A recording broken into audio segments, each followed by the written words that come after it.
Olá, boa tarde, seja muito bem-vindo. Você confere agora os destaques internacionais. Eu começo com uma boa notícia sobre o coronavírus. O laboratório AstraZeneca avança no desenvolvimento de um medicamento. A empresa anunciou recentemente que um coquetel apresentou resultados positivos em testes clínicos. A AstraZeneca explicou que os testes do medicamento resultaram em uma redução estatisticamente satisfatória de casos graves ou de mortes pela doença em comparação com o placebo em pacientes não hospitalizados com sintomas leves ou moderados. O fármaco é chamado de AZD7442 e consiste de uma combinação de anticorpos. De acordo com o laboratório, 90% dos participantes pertenciam a categorias de pacientes considerados com alto risco de desenvolver formas graves da Covid-19, incluindo aqueles com comorbidades. Os 903 participantes receberam tratamento nos 5 dias que seguiram ao surgimento dos primeiros sintomas. A análise preliminar dos resultados mostra que o medicamento reduziu o risco de desenvolver Covid-19 grave ou mortal em 67% dos casos, em comparação com o placebo. A AstraZeneca apresentará os dados às autoridades de saúde e solicitou à FDA, a agência americana que regula o setor de medicamentos e alimentos, que aprove o fármaco para tratar a Covid-19. E olha, ainda falando de coronavírus, a Rússia registrou um novo recorde no número de infecções e mortes por Covid-19.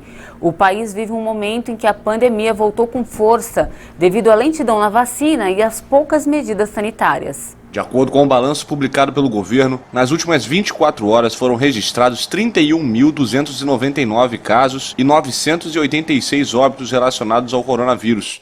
São números inéditos desde o início da pandemia no país. A Rússia acumula mais de 220 mil mortes por coronavírus, embora analistas digam que os números reais sejam muito maiores. O Instituto de Estatísticas Rosstat, que aplica um método mais amplo para contar as mortes por Covid-19, afirma que o total de óbitos passa de 400 mil.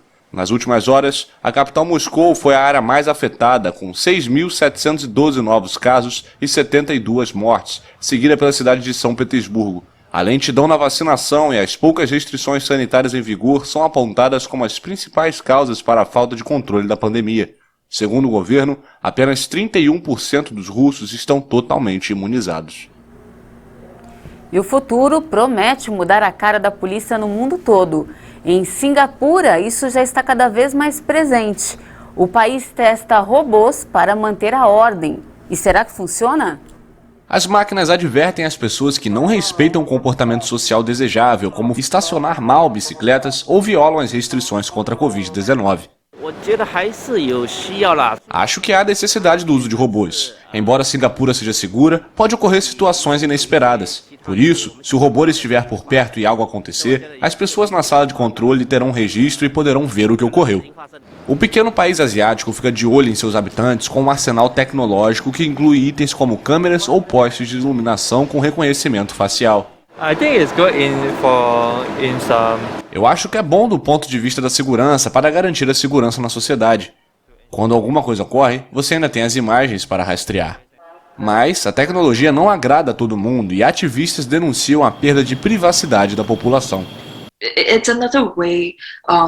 É mais um meio que faz as pessoas se sentirem vigiadas. Os robôs trazem a sensação de insegurança para a população expressar certos pontos de vista ou se engajar em determinados comportamentos. Acho que tudo isso contribui para que as pessoas sintam que precisam estar mais atentas ao que estão dizendo e fazendo em Singapura do que em outros países. A ilha de 5 milhões e meio de habitantes tem 90 mil câmeras policiais e quer dobrar esse número até 2030. O país também poderia aumentar a tecnologia de reconhecimento facial, que distingue rostos na multidão na cidade toda. E uma informação preocupante sobre o meio ambiente. Mais de 5 bilhões de pessoas podem ter dificuldade de acesso à água até 2050. A advertência foi feita por uma agência da ONU. O bem mais precioso para a vida humana pode ser um problema ainda maior para grande parte da população do mundo em alguns anos. O relatório lembra que em 2018 já havia 3 bilhões e 600 milhões de pessoas sem acesso suficiente à água por pelo menos um mês. A agência da ONU relata que nos últimos 20 anos o armazenamento de água no solo diminuiu 1 centímetro a cada ano, levando-se em consideração a superfície, o subsolo e a umidade do solo, assim como gelo e neve. As maiores perdas ocorrem na Antártica e na Groenlândia, mas muitas áreas densamente povoadas, em latitudes mais baixas, sofrem perdas significativas em lugares nos quais se costuma se abastecer de água. O documento ressalta que estas perdas têm consequências importantes para a segurança hídrica, em especial porque a água doce utilizável e disponível representa apenas 0,5% da água presente na Terra. Ao mesmo tempo, os riscos relacionados com a água aumentaram nas últimas 2 décadas. Desde 2000, o número de catástrofes envolvendo inundações aumentou 134% em comparação com as 2 décadas anteriores. Enquanto isso, o número e a duração dos eventos de seca cresceram 29% no mesmo período. A maioria das mortes e dos danos econômicos causados pelas enchentes acontecem na Ásia, mas a seca é a principal causa de óbitos na África. Para a Organização Meteorológica Mundial, é fundamental investir tanto em sistemas que permitem uma melhor gestão dos recursos, quanto nos sistemas de alerta precoce. A NASA vai enviar um novo robô para a Lua em 2023. O objetivo é procurar por água no polo sul do satélite. O robô será o primeiro a visitar a área considerada uma das mais geladas do sistema solar. A agência espacial espera que o veículo confirme a presença de água congelada logo abaixo da superfície lunar. O objetivo da missão é verificar se o material coletado tem capacidade de se tornar combustível para foguetes em missões com destino a Marte ou mais além no espaço. De acordo com a Divisão de Ciência Planetária da NASA, Nobile é uma das regiões mais frias do sistema solar, que só foi explorada à distância por meio de sensores. Mas espera-se que o robô chamado Viper, com dimensões semelhantes às de um carrinho de golfe e recarregado com energia solar, finalmente acesse pela primeira vez a região da Lua. Diferentemente dos robôs usados em Marte, o Viper pode ser pilotado praticamente em tempo real, uma vez que a distância entre a Terra e a Lua é muito menor do que em relação a Marte. A missão faz parte do Artemis, projeto dos Estados Unidos para voltar a levar seres humanos à Lua. A primeira missão tripulada com destino ao satélite natural está prevista para 2024, mas o programa pode sofrer um atraso significativo.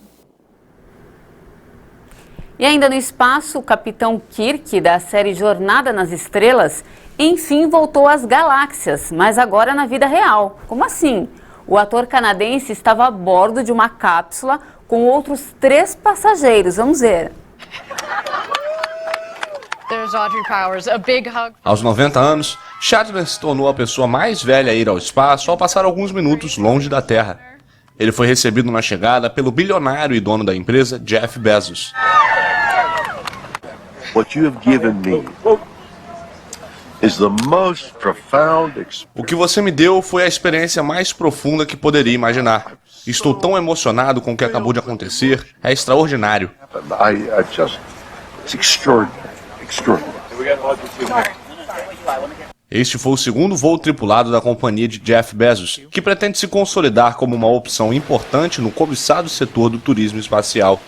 O foguete New Shepard, totalmente automatizado e reutilizável, decolou verticalmente de uma base no Texas. Ele consiste de um lançador e uma cápsula de design ultramoderno que se desprende durante o voo. A cápsula da Blue Origin foi além da chamada linha Kármán, uma altitude de 100 km que marca o limite do espaço segundo a Convenção Internacional. Na missão, os passageiros podem sair dos assentos e flutuar durante alguns momentos na gravidade zero. A cápsula depois retornou à Terra, freada por 3 paraquedas e um propulsor traseiro. O lançador voltou separado para pousar automaticamente não muito longe do ponto de decolagem. Astronauts Audrey Powers, William Shatner, our customers Glenn DeVries and Chris Pazhausen. Que bacana, e por hoje é isso. Muito obrigada pela sua companhia. Um ótimo dia para você e até mais.